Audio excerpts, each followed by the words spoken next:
안녕하세요. 오늘은 2021년 5월 2일입니다. 몇 번 말씀드리는데 진짜 시간이 빨리 가는 것 같아요. 엊그제 4월 30일 날 오늘이 벌써 4월 마지막 날이네 했는데 이게 벌써 오늘은 또 5월 이틀이 또 금방 지나가 버렸네요. 그래서 오늘은 그 고린도 후서 말씀을 가지고 함께 상고하는, 교제하는 시간을 갖겠습니다. 제목을 편지라고 했습니다. 고린도 후서 자체가 편지이기 때문에 그 중에서도 이제 어떤 의미를 부여해서 편지라는 제목을 가지고 함께 하나님 말씀을 나누는 시간을 갖도록 하겠습니다. 고린도 후서를 다들 많이 읽어보셨을 거예요. 근데 저도 이제 고린도 후서를 읽으면서 늘 헷갈리고 어렵다는 생각을 어떤 성경보다도 많이 했어요. 그 이유가 뭐냐면은 고린도 전서, 후서, 그 다음에 그 사이사이에 어떤 일이 벌어졌는데 그것들을 잘 이해하지 못하고 그것을 알지 못하는 상태에서 왜 갑자기 저런 말씀을 이제 사도 바울이 왜 그런 말을 하는지, 저 말은 무슨 뜻으로 누구에게 왜 하는지 이거를 모르기 때문에 이제 특히 고린도 후서를 이해하기가 어려워서 그 고린도 후서 전후서라고 했는데 특별히 이제 고린도 후서를 이해하기 위해서는 이런 것들을 대략 알면 좋겠다 생각한 것을 제가 정리를 해봤어요.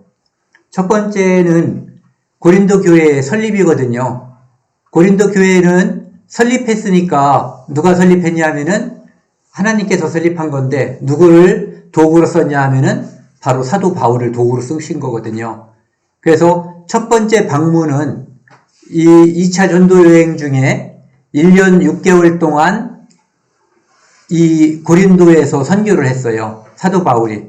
그때 많은 사람들이 전도가 되고 그때 함께한 사람들 그 밑에 나와 있죠. 천막을 만드는 사람들, 브리스길라와 아굴라 부부, 그 다음에 실라와 디모데, 디도, 유스도, 그리스보, 이 사람은 이제 희당장이었어요. 그리스보는. 그 다음에 그리스보 후임 희당장인 소스데네, 이런 사람들과 함께 사역을 했고, 그 외에 이제 고린도에 많은 성도들이 있었던 거죠. 그래서 이곳에서 1년 6개월 동안 전도를 하고 그 다음에 이제 에베소로 갔거든요. 그래서 탄생한 것이 고린도 교회예요. 그러니까 첫 번째 방문으로 1년 6개월 동안 있었고 그때 선교, 전도를 통해서 고린도 교회가 설립됐다. 이 내용은 사도행전 18장에 나와 있습니다. 그리고 이제 첫 번째 편지라고 하는 것이 있는데 에베소에서 사도 바울이 고린도 교회에서 사역을 하고 에베소로 돌아갔거든요. 1년 6개월 정도 고린도 교회에 있다가 에베소로 돌아갔는데 에베소 교회에서 거의 3년, 2년 6개월 이상을 체류하면서 이제 첫 번째 편지, 자기가 이제 전도해서 탄생한 고린도 교회에 보낸 첫 번째 편지가 있는데 그 편지는 지금까지 전해지지 않아요. 그런데 그 편지가 있었다고 하는 것을 성경을 통해서 알 수가 있거든요. 그런 편지들이 있었다라고 하는 것이 사도 바울이 보낸 이 고린도 전서나 후서에 불쑥 들어가 있는 거예요. 그래서 이게 왜 그런 말을 그때 하는지에 대한 것을 알려면은 그것을 조금 알면 좋아서 이제 지금 정리를 하는 거거든요. 사도 바울은 이 첫 번째 보낸 편지라고 하는 것, 지금 전해지지 않는 이 편지에서 사도 바울이 지금 어디에 있냐면 에베소에 있잖아요. 에베소에서 고린도로 가서 그 다음에 마케도냐를 들려서 고린도를 거쳐서 예루살렘에 가겠다라고 전도여행 계획을 알려줬어요. 그러니까 이렇게 내가 하겠다라고 고린도 교회의 첫 번째 편지에서 알려준 거죠. 그랬는데 그 내용을 알 수가 있는 것이 뭐냐면은 그 고린도후서 1장 15절에서 16절, 내가 이 확신을 가지고 너희로 두 번 은혜를 얻게 하기 위하여, 왜 두 번 은혜를 얻게 하기 위하여라면 에베소에서 고린도로 갔다가 마케도냐로 갔다가 다시 고린도를 방문하는 거예요. 그래서 두 번 함께 하나님의 은혜를 나누기 위하여 이렇게 돼 있는 거거든요.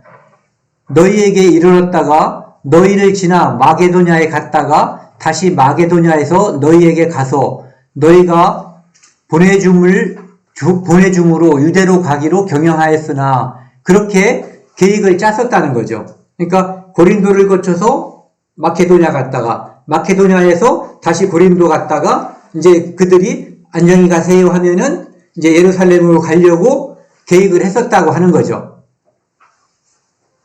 그리고 고린도 전서 5장 9절에 보면은 내가 너희에게 쓴 것은 이렇게 되어 있거든요. 지금 이것은 고린도 전서이기 때문에 그 전에 내가 너희들에게 무엇을 썼다라고 하는 것을 증빙하는 거거든요. 그래서 고린도 전서를 쓰기 전에 썼었던 내용, 그러니까 예전에 내가 썼다라고 하는 것을 이제 강조하는 거죠. 기억하게 해주는 거예요. 그래서 음행하는 자들을 사귀지 말라 하였거니와, 그러니까 예전에 지금 전승되지 않는 편지에 그런 말을 했다는 것을 기억시키는 거죠. 그래서 지금 전달되지 않는 그 첫 번째 편지가 있었다라는 거예요.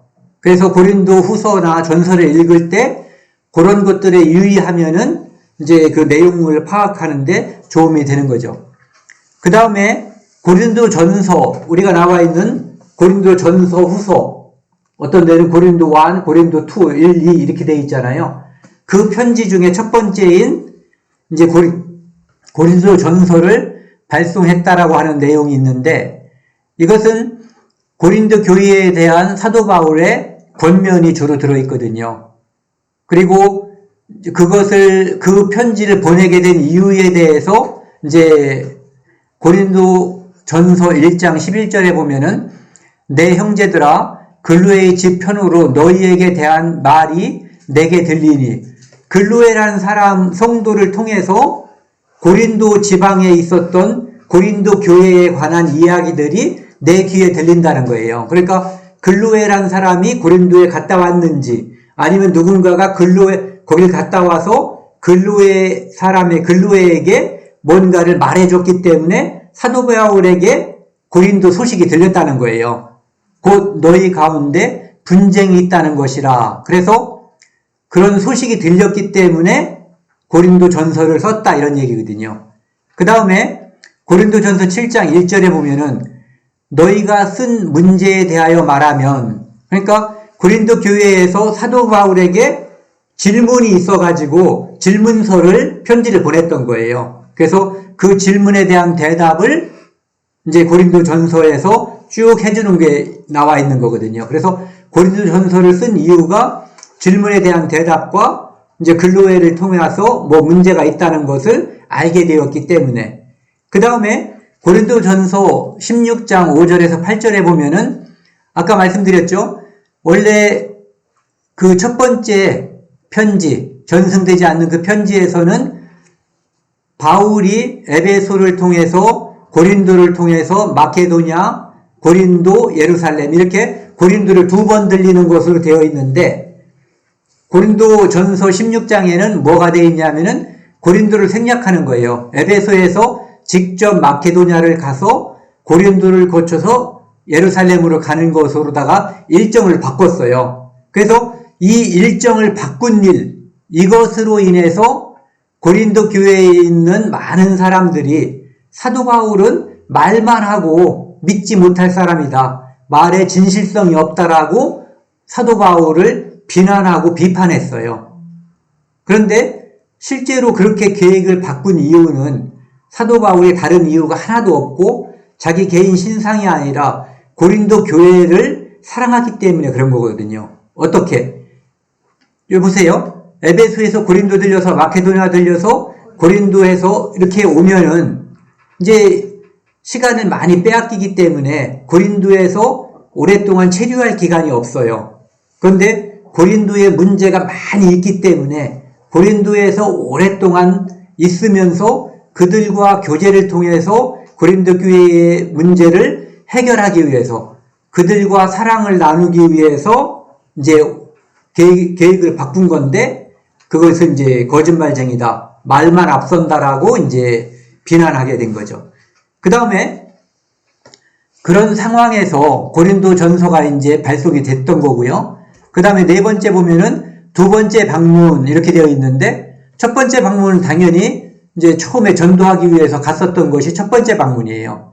그래서 이제 두 번째 방문은 고린도 교회를 떠나서 에베소에 간 다음에 다시 방문한 거니까 이제 두 번째 방문이거든요.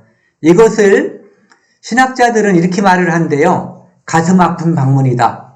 왜 그러냐 하면은 거기에 문제가 많이 있어서 고린도 전서를 썼는데도 해결이 안 되는 거예요. 그래서 방문을 했는데 거의 방문했었던 효과를 보지 못하고 그 사람들에게 마찰만 생긴 상태에서 다시 에베소로 돌아와 버린 거예요. 그래서 가슴 아픈 방문이라고 말을 한다고 그러더라고요. 그래서 여기 보시면은 교회 악화 소식을 듣고 에베소에서 고린도로 직접 간 거예요. 그런데 갔던 소도 그 교회 문제를 해결하려고 갔는데 거의 해결을 못하고 그냥 귀환한 거예요. 그래서 고린도 후서 2장 1절에는 이런 말을 쓰고 있어요. 그가 내가 다시 근심으로 너희에게 나아가지 않기로 스스로 결단하였노라.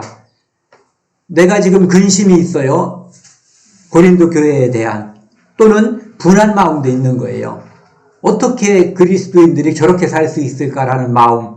그래서 그런 마음을 가지고 갔던 것이 이 두 번째 방문인 가슴 아픈 방문이었거든요. 그래서 다시는 그렇게 내가 고린도 교회에 가지 않겠다라고 하는 이야기가 고린도후서 2장 1절에 있는 거죠. 그 다음에 그렇게 해서 가슴 아픈 방문을 거친 다음에 에베소에 돌아온 사도 바울이 눈물의 편지라고 하는 것을 발송했어요. 정말 눈물이 철철 넘치는 내가 너희들을 그리스도의 마음으로 정말 사랑한다. 너희는 그리스도인들답게 살아야 된다라고 하는 그 눈물의 편지를 보낸 거거든요. 이 편지도 전승되지 않아요. 그러니까 전승되는 것은 딱 두 개예요. 고린도전서, 고린도후서 요거만. 그래서 가슴 아픈 방문 후에 에베소로 돌아와서 이제 디도편으로 애절한 편지, 눈물의 편지를 고린도에 보냈는데 그 내용 보냈던 것이 고린도후서 2장 4절에 보면은 이제 증거가 남아 있거든요. 내가 큰 환난과 애통한 마음이 있어 많은 눈물로 너희에게 썼노니 이는 너희로 근심하게 하려 한 것이 아니요 오직 내가 너희를 향하여 넘치는 사랑이 있음을 너희로 알게 하려 함이라.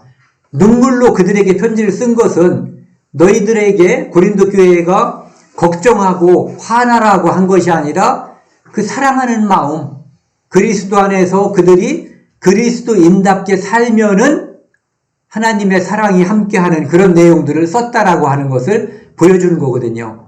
그런데 여기 보면 고린도후서 2장 4절에 보면은 너희로 알게 하려 함이라 이렇게 말을 하고 더 이상 진행이 안 돼요. 그런데 그 뒤에 내용에 보면은 그 고린도 교회가 그 편지를 받고 회개했다는 소식이 이제 들리게 되는 거예요. 그 밑에 보시면은요. 그러므로 내가 편지를 너희에게 근심하게 한 것을 후회하였으나 지금은 후회하지 아니함은 그 편지가 너희로 잠시만 근심하게 한 줄 알미라. 그래서 고린도후서 7장 8절 이렇게 나와 있는데 그 편지를 쓰고서 사도 바울은 가슴 아픈 방문도 후회했고 눈물로 쓴 편지도 애절한 편지도 후회를 했어요. 그런데 내가 이제 후회를 했지만 지금 후회하지 않는 이유가 그 편지가 보낸 그 소정의 효과가 있었던 거예요.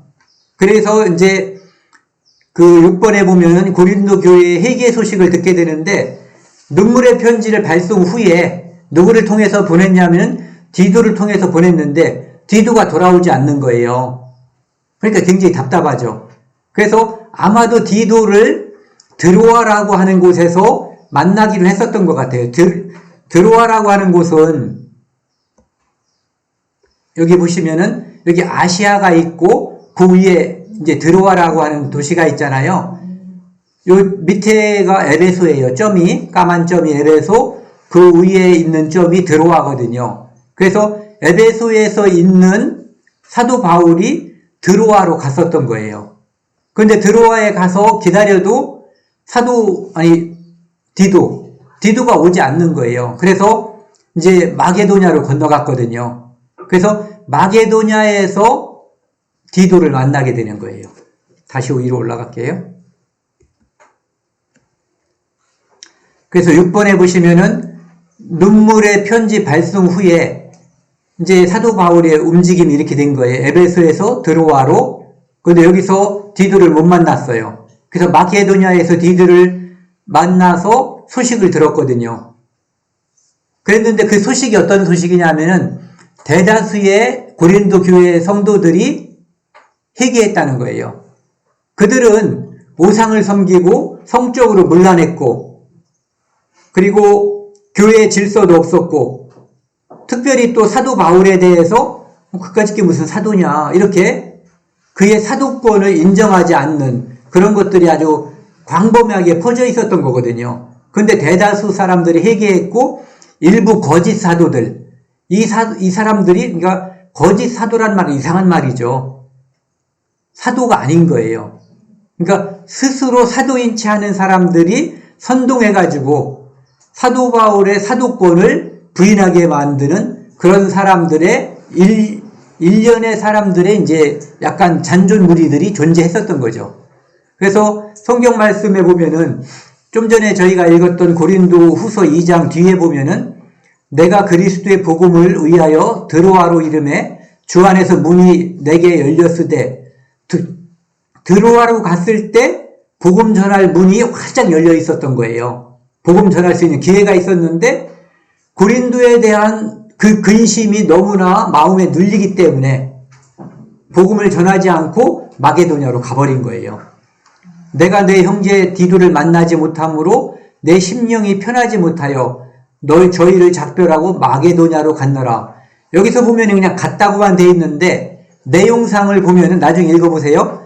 고린도 후서 2장 14절부터는 마게도냐에서 디도를 만나서 위에 있는 내용들, 고린도 교회가 완전히 회개했다는 내용, 그리고 회개하지 않고 선동자들이 조금 남아있다는 내용이 그 뒤에 나와 있거든요. 그리고 실질적으로 디도를 만나서 이런저런한 내용들, 그것은 고린도후서 7장 5절에서 16절 여기에 나와 있어요. 그래서 이런 것들 때문에 이 흐름을 이해하지 못하면 이게 뜬금없는 이야기가 나오는 것 같아서 고린도 후서가 하나하나를 읽을 때 그리스도인으로서 은혜가 되고 좋지만, 감사하지만 흐름을 이해하기가 굉장히 어렵거든요. 이런 식으로다가 이제 돼 있어요. 그래서 고린도 후서 7장으로 갔을 때 디도를 만나서 디도를 통해서 들은 이야기, 그런 것들이 자세하게 나와 있어요. 그래서 디도를 만난 다음에 나중에 그 고린도 전서를 보내고 나서 적어도 6개월에서 1년 사이에 보낸 편지가 우리가 오늘 함께 나눌 고린도 후서거든요. 그것을 이제 보낸 거죠. 그래서 고린도 후서에는 주로 가장 중요한 내용이 이거예요. 사도권을 변호하는 거. 내가 너희들은 사도가 아니라고 말하는 사람들에게 속아서 유혹을 받아서 나를 사도가 아니라고 비난하고 욕하지만 나는 사도다. 바울이 사도가 아니면 문제가 생기는 거예요. 바울이 전한 복음의 문제가 있는 거거든요. 그는 이 복음은 예수 그리스도를 내가 직접 만나서 그를 통해서 받은 것이라고 얘기했는데, 내가 사도가 아니면 복음의 내용을 그들이 변개해야지 되는 거예요. 복음의 내용이 의심을 받는 거거든요. 그래서 사도 바울이 복음을 변호하고 그 다음에 복음을 주장하기 위해서 자기의 사도권을 변호하고 사도권을 주장하는 거예요. 그것도 강력하게. 그래서 그것을 위해서 마케도냐, 아마도 이제 빌립보라고 하더라고요. 여기 보시면은 이제 지역으로 따지면 오늘날 여기 터키의 이 드로와 에베소 이쪽 좌측 부분이 있잖아요. 이것을 아시아 또는 소아시아라고 얘기하고 있고요. 그 다음에 꼭대기 흑해 부분을 본도라고 얘기하고 이 중간 부분 이쪽 우측 부분을 갑바도기아, 그 다음에 요 아시아하고 갑바도기아 사이를 비시디아. 그래서 여기께 있는 안디옥을 비시디아 안디옥이라고 말하는 거고, 저 우측에 예루살렘에서 쭉 올라가서 있는 안디옥을 스리아 안디옥 또는 시리아 안디옥이라고 말하는 거거든요. 그 당시에 안디옥은 여러 군데에 있었던 거예요. 예. 그리고 좌측에 보면 오늘날 그리스죠. 그리스 지역에 있는 마게도냐라고 하는 이제 오늘날로 말하면 도와 같은 큰 지역이죠. 거기에 빌립보, 데살로니카 이런 것이 있었고, 그 밑에 보면은 아가야라고 하는 지역에 아덴, 아테네, 그 다음에 고린도 이런 지역이 존재했었던 거예요. 다시 위로 갑니다.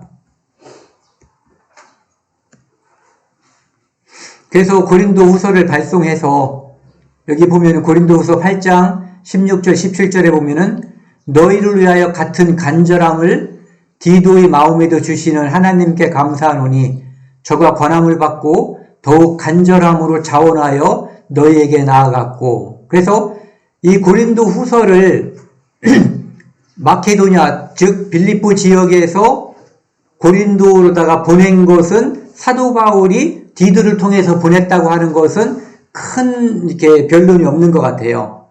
그런데 이제 여기 나와 있는 고린도후서 8장 16절에서 17절 이 말씀이 디도가 고린도 후서를 지참하고 갔다는 의미인지 아닌지에 대해서는 의견이 있다고 그래요. 그래서 하나는 그것은 디도가 고린도 후서를 지참하고 고린도에 파송됐다는 의미가 아니라 헌금 문제 이런 것 때문에 갔다라는 의미라고 말하는 사람들이 있고, 또 어떤 사람들은 그럴 수도 있지만 바로 디도를 통해서 그때 이제 이 고린도 후서가 발송됐을 거다라고 전송됐을 거다라고 말하는 사람들이 있는데, 저는 전자의 말을 더 믿어요.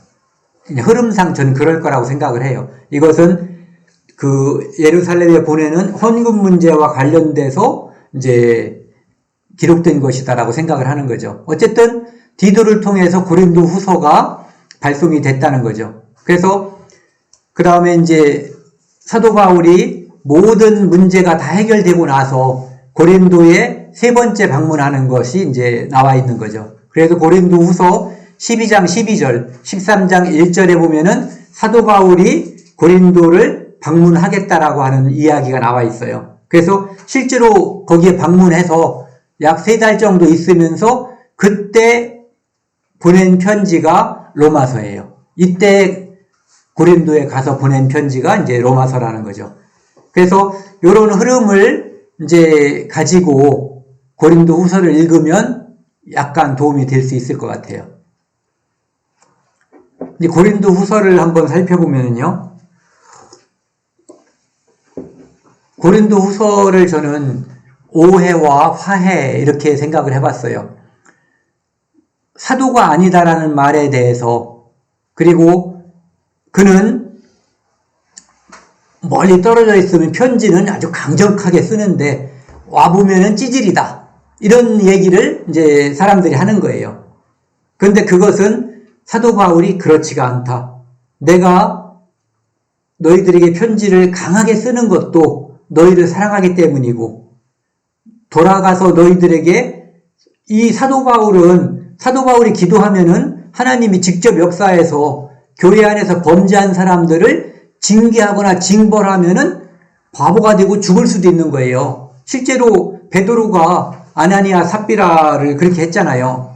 그런데 그렇게 하지 않는 것, 자기가 할 수 있는 그 권한을 유보하고 사랑으로서 감싸는 것이 그가 그 교회를 세우기 위한 이유였던 거거든요. 그래서 오해에 대해서 자기를 변호하고 주장하지만 그것도 역시 그들을 사랑하기 때문이라는 거죠. 그래서 고린도 교회를 세우기 위함이라는 거예요.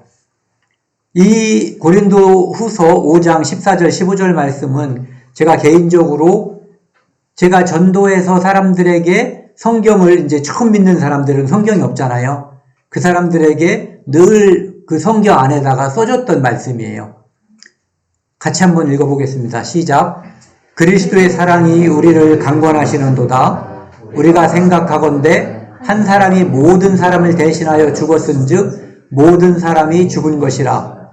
그가 모든 사람을 대신하여 죽으심은 살아있는 자들로 하여금 다시는 그들 자신을 위하여 살지 않고 오직 그들을 대신하여 죽었다가 다시 살아나신 위하여 살게 하려 함이라. 예수님께서 십자가에 돌아가셨을 때 그때 실상 우리도 다 죽은 거라는 거죠. 그렇기 때문에 예수님이 모든 사람을 대신하여 죽으심은 살아있는 자들로, 즉 그가 죽으심으로 산 자들, 예수님이 십자가에 죽으심으로 그 보혈의 능력으로 그 죄를 모두 용서받고 살아난 자들을 살리기 위한 것이거든요. 그래서 이제는 예수 그리스도의 보혈을 믿는 자들은 이 땅에서 그들 자신을 위해서 살 필요가 없어요.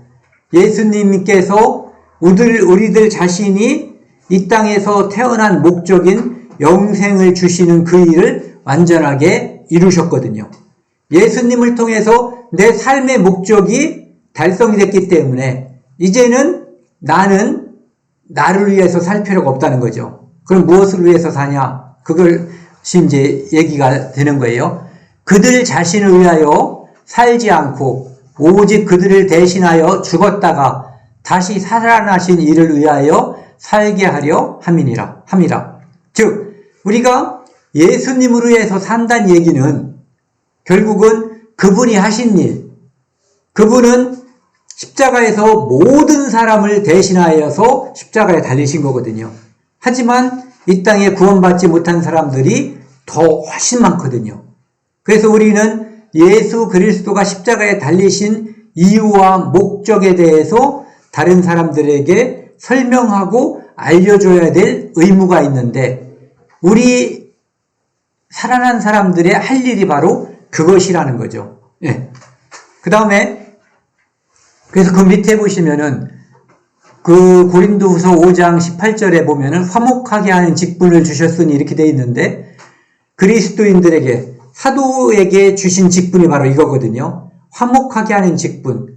하나님과 사람이 죄로 인해 불화했거든요. 그런데 그것을 그 죄의 담을 허는 역할을 하는 것이 사도고 우리 구원받은 사람들이죠. 그것을 하나님께서 하신 그 일을 우리는 사람들에게 알려서 그들이 그 화목제에 참여하게 해주는 거거든요. 그리고 그리스도인끼리 불화한 고린도와 같이 그런 곳에서 그리스도인들끼리 불화한 것을 화목하게 하는 그 직분도 역시 사도 바울에게 주셨던 거죠. 네. 그것은 모든 그리스도인에게 주었다고 하는 직분이라고 볼 수 있어요. 그래서 고린도 후서는 크게 보면 세 부분으로 나눌 수 있는데 처음 도입 부분, 안부 인사하고 의롭게 하시는 하나님께 감사한다라고 하는, 그래서 3절부터 7절인가 몇 절까지 보면은요 의로라고 하는 말이 10번 들어가 있어요. 한번 세보세요. 제가 일부러 세봤거든요. 그래서 그 고난 중에서 고난을 주시고 그 고난을 통해 하나님께서는 사도 바울을, 그리고 심지어 이제 이 모든 시대를 통한 그리스도인들이 고난을 받을 때 하나님께서는 의로를 주시는 분이라는 거죠. 그렇기 때문에 그분께 이제 감사한다는 이야기가 나와 있고요. 그 다음에 본문은 1장 12절부터 13장 10절까지인데요. 거기에는 앞부분에 7장 16절까지 사도 바울이 자기의 사도권에 대해서 해명을 해요. 그 다음에 아까 말씀드린 것처럼 고린도의 방문을 2번 하기로 하고 1번 하겠다고 한 그 말, 왜 그렇게 말이 왔다 갔다 변하냐, 그런 것들에 대해서 이제 변명을 하는 거죠. 그 다음에 사도는 화목하게 하는 직분을 주었다. 그래서 내가 하는 일, 그리고 교회는 이렇게 돼야지 된다라고 이제 이야기하고 있고, 8, 9장에서는 그 당시에 이제 실질적으로 예루살렘에 큰 기근이 있었던 거예요. 그래서 예루살렘 교회 성도들이 너무 살기가 어려워서 마케도니아 성도들, 고린도 성도들이 헌금을 해가지고 연보죠. 그것을 이제 예루살렘에게 전달하기 위해서 그 연보하는 것에 대해서 이야기하고 있어요. 그러면서 연보는 너희들을 이렇게 착취하기 위한 것이 아니라 성도들은 하나님 안에서 그리스도 안에서 하나이기 때문에 가난한 곳에서 높은 많은 곳에서 없는 곳으로 이렇게 평균케 하는 것, 균형을 잡게 하는 것이다. 재정적으로. 그러면서 하나님 안에서 하나이기 때문에 그 사랑을 나누는 것이다. 도와주는 것이 아니라 나누는 것이다 라고 하는 그런 의미. 그래서 이것은 너희들이 재물이 그곳으로 가기 때문에 그들 예루살렘은 유익하고 너희들은 불쾌한 것이 아니라 모두 다 하나님 안에서 유익한 것이다. 그리고 그 헌금은 갑자기 하는 것이 아니라 미리미리 준비해서 우리가 가면 준비했던 것을 우리가 전달하게 되는 것이다 라고 준비해서 헌금을 해야지 된다라는 그런 헌금의 방안까지 이런 것들이 이제 나와 있고요. 그 다음에 이제 10장, 11장, 12장, 13장, 10절까지는 사도권을 아주 강력하게 주장을 하는 거예요. 왜?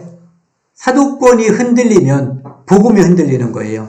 그래서 사도로서 바울 내가 어떻게 복음을 위해서 힘들게 했는지, 그러면서도 그 모든 곳에서 하나님께서 어떻게 역사하셨는지, 그것을 통해서 내가 진짜 사도다. 너희들에게 가서 나를 헐뜯는 그들은 그리스도의 참 일꾼이 아니다. 거짓 사도다. 사탄의 일꾼이다. 이런 것들을 말하면서 내가 진짜 사도된 증거들을 말하고 있고, 그 다음에 악의적인 반대자들에게 대해서 심지어 이제 내가 가면은 쉽게 말하면 그냥 두지 않겠다라는 그런 표현까지 쓰죠. 가면은 이제 혼내준다는 말까지 이제 이야기하는 거예요.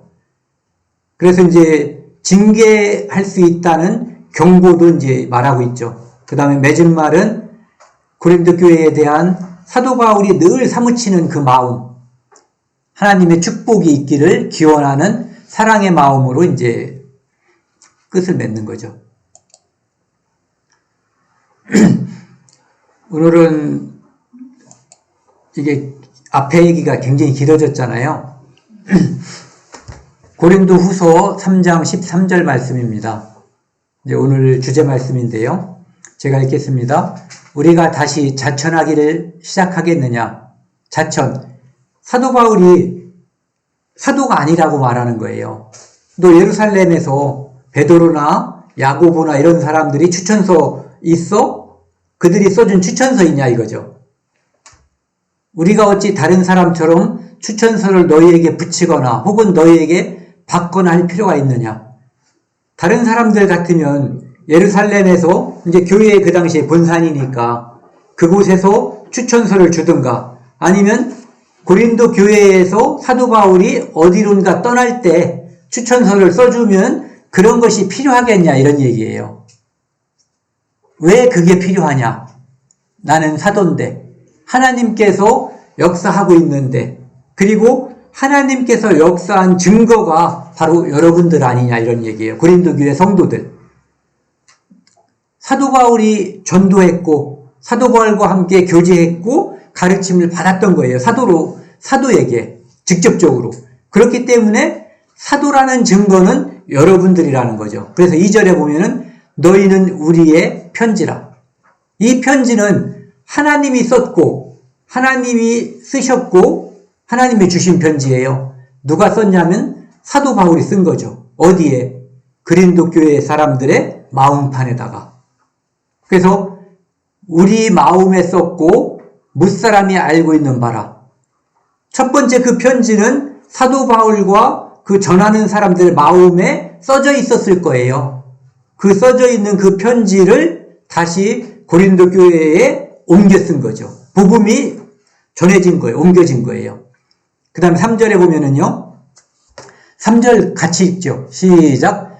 너희는 우리로 말미암아 나타난 그리스도의 편지니 이는 먹으로 쓴 것이 아니요 오직 살아계시는 하나님의 영으로 쓴 것이며 또 돌판에 쓴 것이 아니요 오직 육의 마음판에 쓴 것이라. 너희는 우리로 말미암아 사도 바울로 말미암아 나타난 하나님의 편지다. 하나님께서 사도 바울을 통해서 쓴 편지가 쓴 복음이 그 복음의 증거가 고린도 교회란 얘기예요. 이는 먹으로 쓴 것이 아니요. 옛날 글씨는 먹으로 썼죠.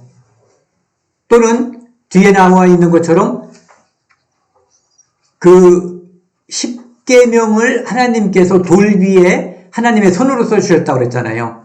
그것은 돌에다 쓴 거거든요. 그런데 그것이 아니라 먹으로 쓴 것이 아니요 오직 살아계신 하나님의 영으로 쓴 것이며 이것은 영원히 불변하다. 한 번 구원은 영원하다. 너희들이 마음속에 하나님께서 역사하는 믿음이 살아있는데 그 믿음을 전한 사도인 나를 사도라고 말하지 않는다면 그것을 부인한다면 너희들의 믿음은 뭐냐? 그들에게 변하지 않는 믿음 그것이 가슴 속에 마음 속에 있는데 이런 얘기를 하는 거예요. 그래서 그것은 돌판에 쓴 돌은 풍화작용이 거치면 지워지잖아요. 옅어지죠. 나중에 없어져 버려요. 옛날 저런 데 있는 돌비 같은 거 보면 글씨가 잘 안 보이잖아요. 그것이 아니라 하나님의 영으로 쓴 것이고 오직 마음판에 쓴 것이기 때문에 절대로 변하지 않는다. 그리고 그것은 그리스도의 편지다. 그래서 내가 사도라고 하는 것을 유일하게 또는 다른 사람들은 아무도 인정하지 않더라도 너희는 인정해야 될 거냐라고 인정해야 될 거다라고 말하는 거예요. 그리고 그 이름은 하나님의 생명책에 기록이 되어 있는 거죠. 한 번 기록되면 영원히 변치 않는 하나님의 영으로 쓰고 그들 마음판에 새긴 거예요. 돌 위에 새긴 그것이 아니거든요. 그래서 사도 바울의 사도권을 주장하면서 이제 첫 번째로 너희가 바로 내가 사도됨의 증인들이다. 그 편지다 이렇게 얘기하는 거죠. 그 다음에 고린도전서 9장에서도 사도 바울은 이런 이야기를 하고 있어요. 내가 자유자가 아니냐 사도가 아니냐 예수 우리 주를 보지 못하였느냐. 너희들은 사도 바울이 사도가 아니라고 말하지만 나는 예수님을 만났다는 거죠. 보지 못하였느냐? 봤다는 얘기예요. 그리고 자유자라는 얘기는 종이 아니란 얘기예요. 내가 무엇을 할 수 있는 권리도 있고 스스로 포기할 수 있는 권리도 있는 거예요. 시켜서 하는 게 아니라 내가 자발적으로 하는 거라는 거죠. 이를테면은 고린도 교회에서 사도 바울이 그 생계비를 받지 않는 것, 그 다음에 베드로처럼 전도하러 다니면서 자기 아내를 대동하지 않는 것, 그런 것들은 누가 하면 안 된다라고 해서 아는 것이 아니라 내가 자율적으로 교회의 유익을 위해서 하는 거라는 거예요. 자유자로서 하는 거라는 거죠. 2절에 보면은요, 다른 사람들에게는 내가 사도가 아닐지라도, 다른 사람들은 내가 사도라는 것을 못 믿을지라도, 고린도 교회 성도들이요, 너희에게는 사도니, 나의 사도됨을 주 안에서 인친 것이, 확증한 것이 너희라. 고린도 교회가 탄생하지 않았다면, 고린도 교회 사람들이 믿음으로 화합된 말을 하지 않았다면, 그런 간증을 하지 않았다면, 함께 하나님을 찬양하지 않았다면, 너희도 나를 믿지 않았을 건데, 너희는 바로 그 모든 것에 있어서 나의 증인, 하나님의 증인이 아니냐 이거예요. 내가 사도됨에. 도장 팍 찍었다는 얘기예요, 그들이. 고린도후서 8장에 보시면요, 10장. 주께서 주신 권세는 사도권을 말하는 거예요. 너희를 무너뜨리려고 하신 것이 아니요. 사도 바울이 말하는 사도권을 말하면서 무너뜨리려고 하는 것이 아니라고 하는 얘기는 거짓 사도가 고린도 교회를 무너뜨리고 이간하고 이렇게 하고 있기 때문에 이런 말을 하는 거거든요. 세우려 하신 것이라. 그래서 사도가 할 수 있는 해야 하는 가장 중요한 일이 교회를 세우는 거거든요. 그들이 예수 그리스도를 믿고 사랑 안에서 함께하는 것, 이것을 도와주는 것이 사도 바울이 할 일이죠. 내가 이에 대하여 지나치게 자랑하여도 부끄럽지 아니하니라. 자기를 나타내는 것이 아니라 사도 바울이 말을 하면 할수록 하나님의 역사가 드러나잖아요. 그렇기 때문에 아무리 자랑해도 지나치지 않다는 거죠. 이는 내가 편지들로 너희를 놀라게 하는 것 같이 생각하지 않게 함이라.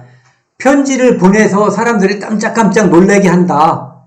와가지고는 아무 말도 못하면서 편지로는 뭐 혼내준다, 뭐 온갖 얘기를 다 한다, 이런 얘기예요. 그렇게 생각하지 않게 하기 위해서 내가 이제 편지를 쓰고 너희들을 방문해서 그들에게 사랑으로 대하는 이유가 이제 그런 이유라는 거죠.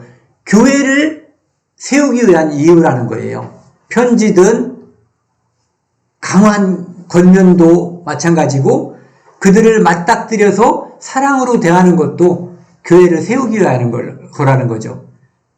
10절, 그들의 말이 이렇게 비난하는 사람들이 있다는 거죠.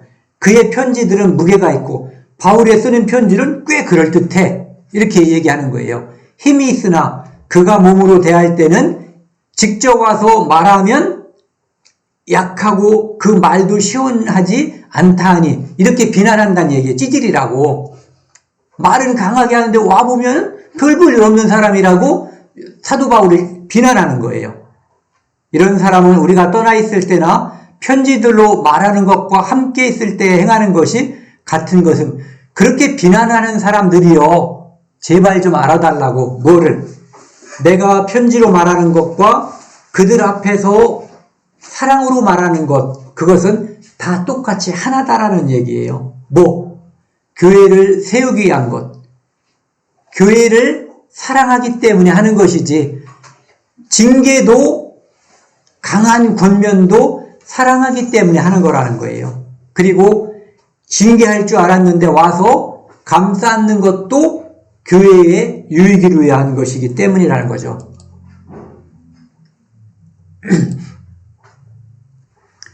사도 바울은 사도의 역할이 이제 이런 거를 말하는 거예요. 옛날에 이 마라톤이 생기게 된 계기가 뭐 기원전 490년에 페르시아하고 아테네가 싸울 때 마라톤 전투라고 하는 거죠. 그곳에서 한 병사, 이름이 뭐 페이디 피데스라고 전해지고 뭐 다른 이름이라고 말하는 사람들도 있어요. 그가 자기들이 승리했음을 죽을 고통을 참고 아테네에 전달한 거예요. 기뻐하라. 우리가 정복했다. 우리가 이겼다라고. 승리의 소식을 전하고 그가 죽었다고 그래요. 그것이 바로 승리의 소식을 전하는 기쁜 소식, 복음이라고 하는 거죠. 그래서 복음이라고 하는 것의 어원이 바로 여기 맨 밑에 있는 글씨 유앙겔리온이라고 그래요. 그것이 바로 승리했다는 소식을 전하는 것. 이게 복음이죠. 이것은 다시 지금으로부터 2000년 전에 예루살렘의 골고다 언덕에서 하나님의 아들 메시아 예수 그리스도가 십자가에 못 박혀서 큰 투쟁을 통해서 마귀의 일을 멸하고, 마귀는 사람들이 그 죄 짓는 그것을 통해서 계속해서 사람들을 지옥으로 끌고 가는 역할을 하는 거거든요. 그런데 예수님의 십자가의 보혈로 인해서 마귀의 모든 일을 멸하고, 십자가에서 예수님이 선언했죠. 다 이루었다. 무엇을? 죄를 정결케 하는 일을. 그래서 죄를 정결케 하는 일, 죄로부터 우리 모든 인류를 의롭게 하는 일에 승리했다라는 승리의 소식, 유앙겔리온, 복음을 예수 그리스도가 전하는 거거든요. 그래서 같은 의미를 가지고 있는 거예요. 마라톤 전투에서 승리했다. 그 다음에 예수 그리스도께서 십자가에서 승리했다라는 그 복음 두 가지가 똑같은 의미죠. 그래서 하나님과 인간이 죄로 인해서 불화한 그것을 화목하게 하는 직분이 바로 사도의 역할, 사도 바울의 역할, 그리고 오늘 이 시대에는 바로 우리의 역할이 되는 거죠. 그것이 바로 복음이에요. 사도 바울이 고린도후서 5장 10절에서 이는 우리가 다 반드시 그리스도의 심판대 앞에 나타나게 되어 각각 선악간에 그 몸으로 행한 것을 따라 받으려 함이라 이렇게 말을 하고 있어요. 너희가 나를 모함하든 너희가 나를 이해를 못하고 오해하든 이 모든 것은 결국은 그리스도의 심판대 앞에서 다 드러난다는 거예요. 그렇기 때문에 사도 바울은 담대한 거죠. 왜? 하나님께서 알고 있기 때문에. 우리가 이 땅에서 억울함이 있을지도 몰라요. 오해 때문에 마음이 애탈 수도 있거든요. 그 모든 것을 하나님께 아뢰시면 돼요. 그리고 우리가 죽기 전에 그 문제가 해결되지 않아도 걱정할 필요가 없어요. 그 모든 것을 알고 그 모든 것을 선악간에 살펴주실 분이 바로 하나님께서 다 아시기 때문에. 그래서 사도 바울의 담대함은 바로 이런 것 때문인 거죠. 데살로니가 전서 2장에서 사도 바울은 또 이렇게 말하죠. 우리의 소망이나 기쁨이나 자랑의 면류관이 무엇이냐? 하나님을 만났을 때 하나님께서 사도 바울에게 면류관, 마라톤에서 승자에게 씌워주는 그 관을 주시는데 신앙생활에서 승리한 관이죠. 그것이 무엇이냐? 그의 강림하실 때 우리 주 예수 앞에 너희가 아니냐. 사도 바울에게 면류관은 바로 사도 바울이 전한 데살로니가 교회의 성도들이 아니냐 이런 얘기예요. 너희는 우리의 영광이요 기쁨이니라. 그러니까 사도 바울은 그의 면류관은 어디 가서 전도했더니 여비를 많이 줬다.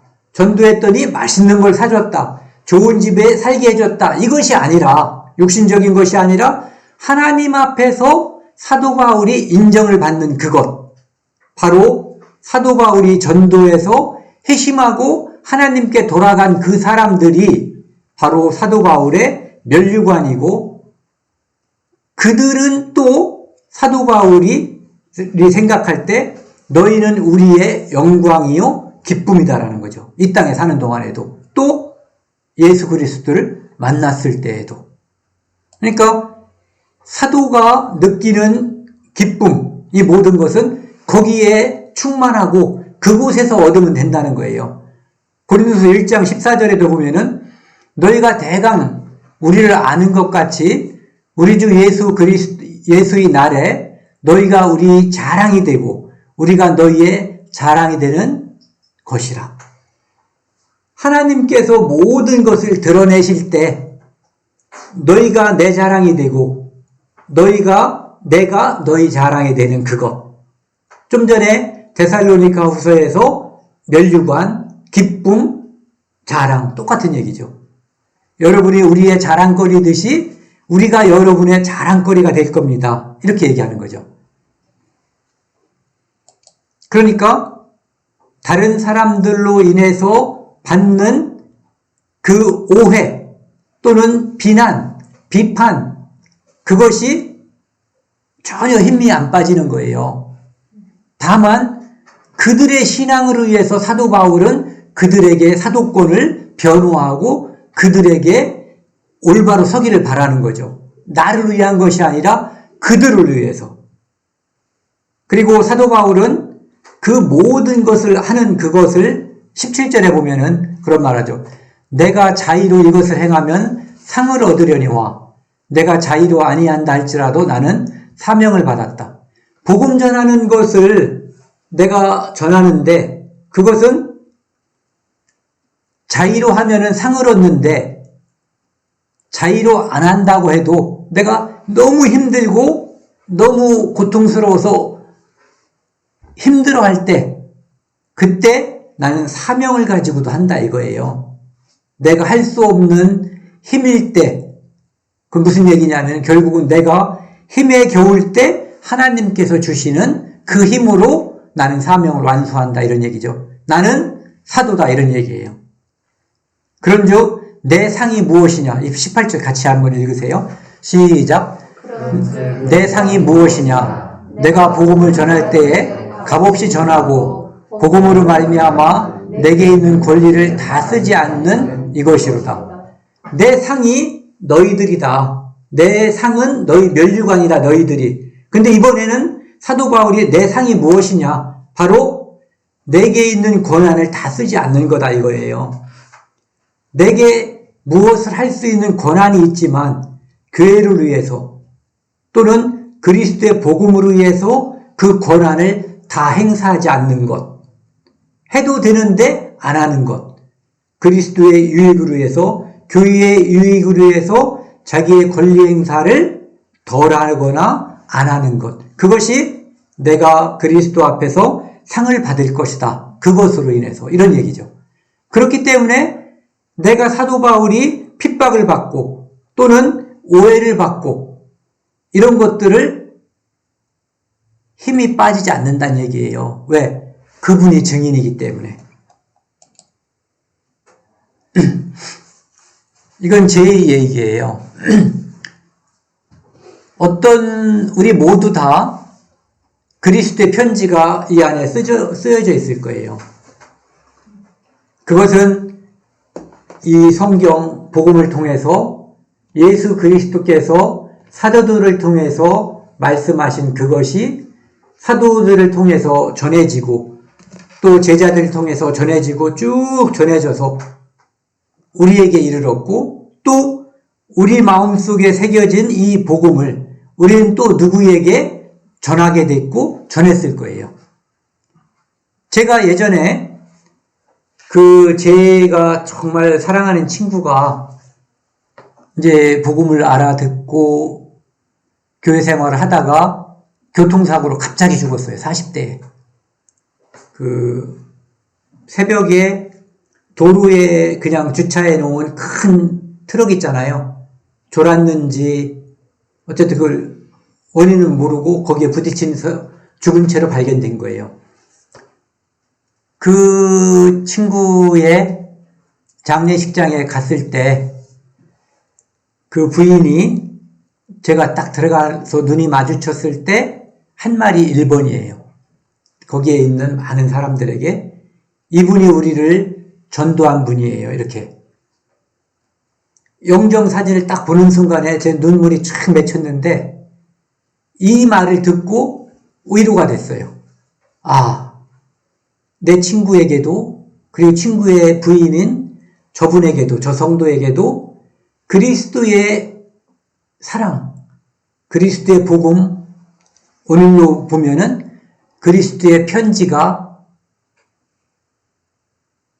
돌로 쓰지 않고 하나님의 영으로 쓴 그리스도의 편지가 거기에 전달되어 있구나 하는 것을 확실히 알 수가 있었어요.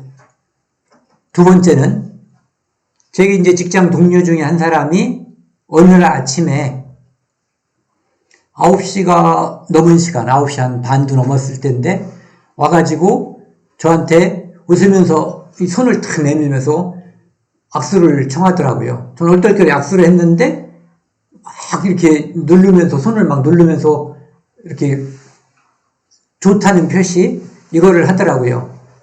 그러면서 이거 다 듣고 오느라고 지각을 했다는 거예요. 새벽에 일어나서 이제 그 복음 말씀을 듣는데 다 듣고 가면은 지각을 할 건데도 불구하고 이 결론을 다 듣고 싶어서 다 듣고 마음속에 예수 그리스도의 사랑이 맺히고 그 편지가 완전히 쓰여진 거죠. 그 다음에 와서 저에게 이제 내가 그리스도인이 되었노라 하고 이제 옛날로 따지면 요거 하나 그린 거죠. 물고기 익투스를 그린 거예요. 예. 그 다음에 세 번째는 제가 이 자매를 전도를 어떻게 했냐면은 서울로 같이 교육을 받으러 가는데 시간이 되게 없어요. 애들을 키우고 있는 분이었기 때문에. 그래서 열차 안에서 가면서 그 다음에 교육받는 중에 점심시간, 쉬는 시간 어쨌든 그때 계속해서 이 성경 말씀을 전했어요. 그래서 2주 동안, 다행히 교육이 길었어요. 그래서 2주 동안 교육을 마치고 내려와서 그때 이제 자기 마음속에 믿어진다라고 했는데 그 다음 주 월요일 날 이제 직장에 갔을 때 저한테 먹을 걸 사가지고 왔어요. 그러면서 정말 감사하다고 이 말을 썼어요. 말로 다 할 수 없다라고. 그때 제가 느꼈어요. 아, 그리스도의 복음이 이 자매의 마음속에 정말 써졌구나. 이런 것을 느꼈거든요. 그리고 네 번째는 저에 관한 이야기인데요. 저에게 복음을 전하신 분을 제가 가끔 만나요. 하지만 늘 생각하고 마음속으로 기도하고 있어요. 제가 얼만큼 고마우냐면은 저를 낳아주고 키워주신 부모님만큼 고마워요. 진짜로. 그래서 이 복음을 우리에게 전해준 그 편지, 이 편지가 편집돼가지고 성경이 됐잖아요. 그리고 우리들 마음속에 주어진 어떤 편지들, 이루어진 사연들, 이것이 우리를 통해서 또다시 이어지는 복음 행전이 되는 거죠. 그것이 또 이어지는 편지가 되는 것이고. 빌립보서 1장 8절이요. 크게 한번 같이 읽겠습니다. 시작. 내가 예수 그리스도의 심장으로 너희 무리를 얼마나 사모하는지 하나님이 내 증인이시라. 예. 빌립보 교회에게 사도 바울이 예수 그리스도의 심장으로 더 이상 표현할 수 있는 게 이거보다 더 강렬한 표현은 없을 것 같아요. 너희 무리를 얼마나 사모하는지. 예수님이 이 땅에 있는 모든 사람을 사랑해서 십자가에 못 박혀서 자기 생명을 주었듯이 내가 너희를 얼마나 사랑하고 사모하는지 하나님이 내 증인이시라. 사도 바울이 교회를 사랑하는 그 마음에 하나님이 증인이라는 거예요. 빌립보에 보낸 편지에 그렇게 썼던 거죠. 하나님이 증인이기 때문에 사도 바울은 오해와 비난에서 늘 이렇게 침체되는 그것을 겪지 않았을 거예요. 우리도 살면서 교회 안에서, 교회를 통해서 고난을 받거나 오해로 인해서 비난을 받거나 할 수도 있어요. 하지만 늘 생각을 해야지 될 것이 내가 교회를 사랑해야지 된다라는 당위성, 그리고 하나님을 아신다는 것, 내가 하나님의 대백부자 심판대에 서는 것이 아니라 그리스도의 심판대에서 서는데 그분은 나를 다 알고 있다는 것. 그것이 오해인지 내가 교회를 얼마큼 사랑하는지 그 모든 것에 대한 것을 하나님이 아시기 때문에 그분이 증인이기 때문에 우리는 마음 놓고 우리의 복음을, 우리의 사랑을, 우리의 증거를 말해도 된다는 거죠. 우리가 편지여야지 되고 편지를 보낼 수도 있어야지 되는 거죠. 저는 이렇게 한번 써봤어요. 살면서 가족이나 친지들, 친구들, 내가 그리스도인이기 때문에 또는 다른 이유로 인해서 오해가 있는 분들이 있을 수 있어요. 그래서 복음이 막혀있는 분들도 있을 수 있거든요. 말하지 않으면 후회가 될 분들에게 맞닥뜨리면은 말부터 나오니까 또 부딪힐 수가 있어요.